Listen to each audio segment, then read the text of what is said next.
আসসালামু আলাইকুম। অনেকে ভাবতেছেন রাত্রিবেলা ভিডিও বানাচ্ছি হঠাৎ করে। এই বিষয়টা, এই খবরটা এই অন্ধকারে, গুটগুটি অন্ধকারে করাটাই উচিত। দেশ ছাড়লেন বাংলাদেশের একাংশ এমপি মন্ত্রী। হ্যাঁ, এই কথাটা কোনো গুজব নয়, সত্য। বাংলাদেশ ইমিগ্রেশন থেকে তথ্য পাওয়া। দেশ ছাড়লেন ১ ডজনেরও বেশি এমপি মন্ত্রী। কিন্তু কেন? কেন সরকার কি ক্ষমতা ছেড়ে দিবে, নাকি তারা ভয়ে চলে গেল?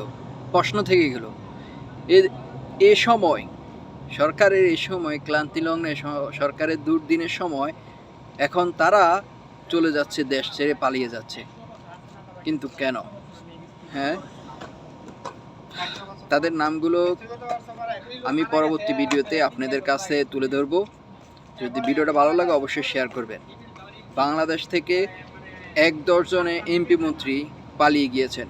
কেউ কানাডায়, কেউ মালয়েশিয়া, কেউ দুবাই, কেউ সিঙ্গাপুর, কেউ যুক্তরাষ্ট্র, কেউ লন্ডন। হ্যাঁ, বিভিন্ন দেশে অলরেডি তারা পালিয়ে চলে গিয়েছেন। রহস্যজনক ঘটনা। দেশের এই বৈষম্য বিরোধী আন্দোলনে সরকার হিমশিম খাচ্ছে, আর যেখানে সরকারের পাশে দাঁড়াবে সেখানে এমপি মন্ত্রীরা উধাও। দুঃখজনক।